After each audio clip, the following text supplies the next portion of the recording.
तो गाइस अभी जो नेक्स्ट स्कीम है वो हमारे पास है मार्केट स्टेबलाइजेशन स्कीम, जिसे हम MSS बोलते हैं। ये 2004 में शुरू करी गई थी। ठीक है। इसमें क्या है, जो एक्सेस लिक्विडिटी है उसको ऑब्जॉर्व करना है, ठीक है, मार्केट से। तो ये बस ये आपको ये पता होना चाहिए MSS क्या करती है, जो एक्सेस लिक्विडिटी है उसे अब्जॉर्ब करती है मार्केट से, और अब्जॉर्बिंग एक्सेस लिक्विडिटी। ठीक है। ये 2004 में आई थी। Market stabilization scheme was introduce for issuing किस ट्रेजरी बिल्स या डेटेड सिक्योरिटीज करते हैं इशू। ठीक है। Over and above the normal market borrowing programme of central government. ठीक है, ये उससे अलग है जो सेंट्रल गवर्नमेंट पैसे उठाती है मार्केट से। इसमें ये लोग ट्रेजरी बिल्स हो गए, ठीक है, डेटेड सिक्योरिटीज होगी, ठीक है, डेटेड सिक्योरिटीज होगी, ठीक है, इसके थ्रू ये लोग पैसे उठाते हैं मार्केट से, ताकि जो जो मार्केट में एक्सेस लिक्विडिटी है उसको खत्म कर दें। ठीक है। Reserve bank maintain a separate MSS cash balance of the government. ठीक है। रिजर्व बैंक करता है वो कैश को मेंटेन, जो कि पार्ट नहीं है consolidated fund of India. Consolidated fund of India एक फंड है यहाँ पे सेंट्रल गवर्नमेंट का सारा पैसा जमा होके जाता है। तो कंसोलिडेटेड फंड ऑफ इंडिया का ये पार्ट नहीं है। ठीक है। State government account can be, state जो सरकार है राज्य की, वो ओवरड्राफ्ट हो सकता है मैक्सिमम कितने दिनों के लिए, 14 कंसेक्टिव वर्किंग आवर्स। ठीक है। ठीक है। 14 कंसेक्टिवली वो 14 दिन के लिए ओवरड्राफ्ट में जा सकता है। मीन्स अगर लिमिट 5 करोड़ की है तो वो 5 करोड़ प्लस जा सकता है, सिर्फ 14 वर्किंग कंसेक्टिव डेज के लिए। उसमें भी लिमिट है क्वार्टर में। मीन्स एक क्वार्टर में वो मैक्सिमम कितना जा सकता है, 36 days, 36 days in a quarter. Quarter means 3 महीने में वो मैक्सिमम 36 डेज तक ही जा सकता है। मीन्स अगर वो आज ओवरड्राफ्ट हो गया तो नेक्स्ट 14 दिन में उन्हें उसे नीचे आना पड़ेगा। ठीक है। फिर उसके बाद फिर वो ओवरड्राफ्ट जा सकता है, फिर उसे नीचे आना पड़ेगा। तो ऐसे क्वार्टर में मैक्सिमम वो सिर्फ 36 डेज ही जा सकता है। द रेट ऑफ इंटरेस्ट जो लगा ways and means advances, WMA क्या होता है, जो वेज एंड मीन्स एडवांसेस क्या होता है, ये स्टेट गवर्नमेंट की लिमिट को हम बोलते हैं वेज एंड मीन्स एडवांसेस। वो लिंक्ड किसके साथ होता है, रेपो रेट के ऊपर। ठीक है। जो भी सरप्लस बैलेंस होगा स्टेट गवर्नमेंट का, जो राज्य की सरकार है, जो उसका सरप्लस बैलेंस होगा वो इन्वेस्ट होगा किसमें, गवर्नमेंट ऑफ इंडिया की जो 14 डे का टी बिल है, 14 डे का टी बिल में पैसा जो सरप्लस में जाएगा वो सेंट्रल गवर्नमेंट के 14 डे के ट्रेजरी बिल में पैसा लग जाएगा, in accordance with instructions of state government. ठीक। तो ये थी वो मार्केट स्टेबलाइजेशन स्कीम MSS, ये आपको पता होना चाहिए। थोड़ा सा आइडिया आपको मिल गया होगा।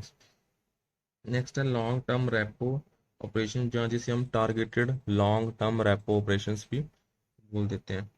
ठीक है। ये इसमें क्या है, RBI has been ensuring that comfortably liquidity is available in the system in order to facilitate the transmission of monetary policy action and flow of credit to economy।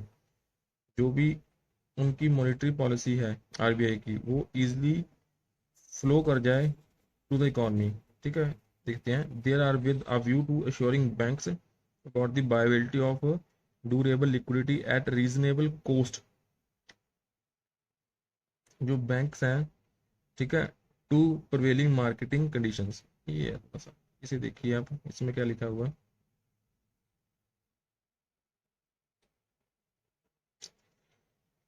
These are with the view to assure banks, जो banks हैं उन्हें assure करना है about the availability of durable liquidity at, भी जो durable liquidity है at reasonable cost. ठीक है। वो थोड़ी सी सस्ती पड़ रही है, reasonable cost relative to prevailing marketing conditions. जो मार्केट की कंडीशन है उससे थोड़ा सा चीप एंड ड्यूरेबल लिक्विडिटी मिल रही है at reasonable cost. This has been undertaken to encourage banks to undertake maturity transmission smoothly and seamlessly so as to augment credit flow to productive sector. ता जो जो क्रेडिट फ्लो है वो एक particular जो सेक्टर्स हैं जिससे GDP बढ़ रही है, जहाँ प्रोडक्टिव है, जिससे नौकरियां आ रही हैं, तो उसी में पैसा जाए।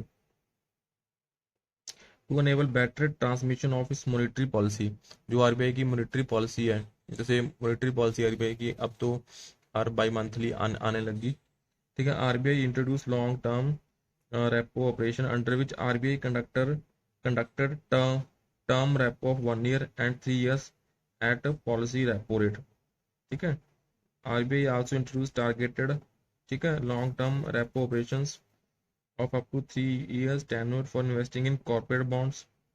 इसमें आप लोगों को कुछ ज़्यादा डीपली नहीं जाना है, ठीक है, इसमें आपको टर्म्स पता होना चाहिए, ठीक है। और ये टॉपिक जो है ये बहुत वाइड टॉपिक है, इसको थोड़ा सा बस पता होना चाहिए कि जो इसकी आरबीआई की मॉनेटरी पॉलिसी है उसका प्रॉपरली ट्रांसमिशन हो जाए, ठीक है, एक पर्टिकुलर सेक्टर्स में जो प्रोडक्टिव है उसके लिए लॉन्ग टर्म रेपो ऑपरेशंस या टारगेटेड जो एक पर्टिकुलर सेक्टर में जाने के लिए लॉन्ग टर्म ऑपरेशंस करे जाते हैं, ठीक है गैस। नेक्स्ट है इशूर ऑफ करेंसी। उसके बाद नेक्स्ट आता है हमारे पास issuer of currency. Reserve bank क्या है? Is the nation sole note issuing authority. ये तो आपको पता ही है, नेशन का sole note issuing current authority है along with government of India. RBI is responsible for design and production and overall management of nation's currency, ठीक है, with the goal of ensuring adequate supply of clean and genuine notes. इसमें बस आपको जो एक चीज ध्यान रखनी है, मैं बताता हूँ आगे। The reserve bank also make sure that there is adequate supply of coins. ये कॉइन्स का भी जिम्मा आरबीआई के ऊपर ही है, ठीक है। Produce by the government. Reserve bank has authority to issue notes up to value of 10,000। 10,000 तक रिजर्व बैंक के पास अथॉरिटी है, वो इशू कर सकती है नोट्स को, ठीक है। As an anti counterfeiting measure में से जाली नोट ना बने, ठीक है। RBI take initiative in upgrading security features. जो सिक्योरिटी फीचर्स है बैंक नोट्स में उसे अपग्रेड करती रहती है। Coins in circulation at present. किस किस डिनोमिनेशन के कॉइन चल रहे हैं? 50 पैसे, 1, 2, 5, 10।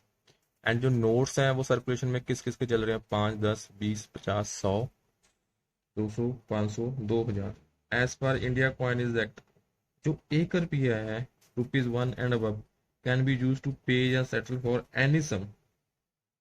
अगर किसी को 50 लाख देना है तो आप उसे 1 रुपए के फॉर्म में दे सकते हो, ठीक है। वेयर एज 50 पैसा can be use to pay या settle any sum amount not exceeding 10 year.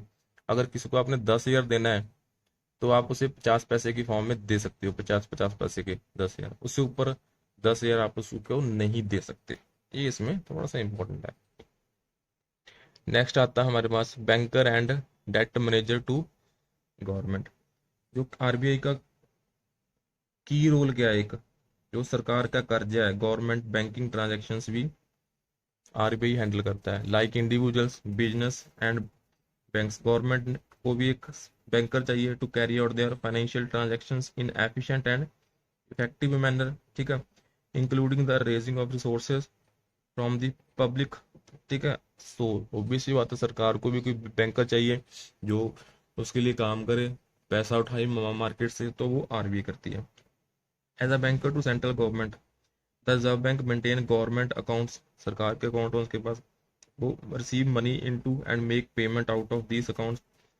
इसमें पैसे भी लेती है और पेमेंट भी करती है इसमें से, ठीक है।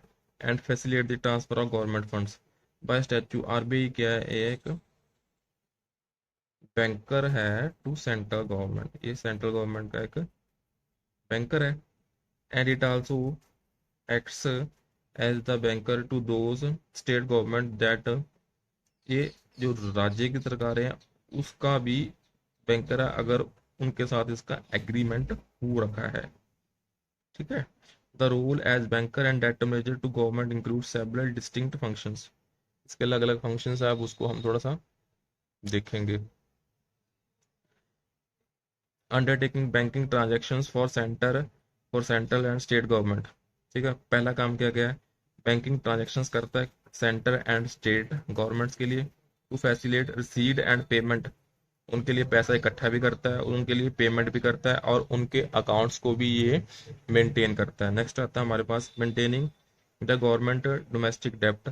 जो सरकार का कर्जा है उसे भी ये मेंटेन करता है, ठीक है, with the objective of raising the required amount of public debt. अगर पब्लिक से लोन उठाना है, कर्जा उठाना है, उसका भी ये ध्यान रखता है in a cost effective and timely manner, बहुत ही जो कोस्ट इफेक्टिव, ज़्यादा खर्च ना हो और टाइमली मैनर में ये पब्लिक से डेट उठाता है। ठीक है। उसके बाद developing the market for government securities, जो सरकार की सिक्योरिटीज हैं, to enable government to raise debt. अब डेट कैसे होगा रेज? जो सरकार की सिक्योरिटीज हैं उन्हें ये लोग आरबीआई ऑफलोड कर देगा मार्केट में भी, ये लोग गवर्नमेंट की सिक्योरिटीज हैं, इसमें आप पैसा लगा दीजिए, तो गवर्नमेंट सिक्योरिटी उनके पास चली जाएगी और पैसा आरबीआई के पास आ जाएगा at a reasonable cost, providing benchmarks for raising resources by proper entries and facilitate transmission of monetary policy actions. ठीक है, तो ये आपको थोड़ा सा ओवरव्यू होना चाहिए कैसे कैसे काम करती है। उसके बाद at the end of each day the electronic system automatically consolidate all government transactions to determine the net final position. ठीक है, शाम को पता ही है हर अकाउंट में एक नेट फाइनल पोजीशन आ गई। इफ द बैलेंस, अगर जो बैलेंस है सरकार के अकाउंट्स में नेगेटिव पोजीशन में है तो आरबीआई एक्सटेंड करता है short term interest bearing advance. ठीक है, आरबीआई एक छोटा सा लोन देता है शॉर्ट टर्म का, जिसमें ब्याज लगेगा, जिसे हम बोलते हैं ways and means advance, WMA। ये थोड़ा सा पता होना चाहिए। एक लिमिट ही है, द लिमिट और amount for which is set at the beginning of each financial year in April. हर जो सरकारी खाता है उसकी एक लिमिट सेट कर करी जाती है, जैसे हम बोलते हैं वेज एंड मीन्स एडवांस, इसके ऊपर ब्याज भी लगता है। उसके बाद आता है banker to banks, all banks maintain account with RBI, सारे बैंक्स का खाता है आरबीआई के साथ, to facilitate transfer of funds and settle inter bank transaction. ठीक है, such as borrowing from and lending to other bank. ठीक है, सारे बैंक का खाता आरबीआई के पास है, ताकि जो वो लोग ट्रांसफर कर सके फंड्स को, और इंटर बैंक ट्रांजेक्शन, एक बैंक B1 है एक बैंक B2 है, ताकि वो आपस में लेन देन कर सकें। As a banker to banks the RBI fulfil this role. ठीक है, तो बैंकर टू बैंक आरबीआई का ये रोल है ही है। As a banker to bank RBI focus on, क्या क्या किस चीज के ऊपर फोकस करता है आरबीआई?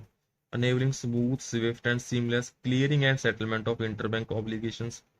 ठीक है, ताकि जो smoothly, swiftly, fastly, seamlessly clearing and settlement हो जाए इंटर बैंक ऑब्लिगेशन, दो बैंकों के बीच में अपना जो काम है वो आरबीआई स्मूथली करवा देता है। Providing N efficient means of fund transfer for bank, जो तरीके हैं फंड ट्रांसफर के वो एफिशिएंटली हो जाते हैं, अच्छे तरीके से हो जाए, वो आरबीआई प्रोवाइड करता है। Enabling banks to maintain their account with it for purpose of statutory reserve requirement, जो स्टैट्यूटरी रिजर्व हैं SLR CRR, उसकी जो रिक्वायरमेंट्स फुलफिल करनी है वो भी तभी होंगी अगर बैंक्स का अकाउंट आरबीआई के पास होगा। ठीक है, acting as a lender of last resort, अगर बैंक्स को पैसे की जरूरत है बैंक को, तो वो आरबीआई देगा, तो बैंक इसलिए आरबीआई लास्ट रिजॉर्ट है, अभी ये तो पैसे देगा ही देगा। ठीक है, लैंडर ऑफ लास्ट रिजॉर्ट, इससे हम थोड़ा सा पढ़ेंगे क्या चीज़ है lender of last resort. The reserve bank provide liquidity to banks which are unable to raise short term liquid resources from inter bank market.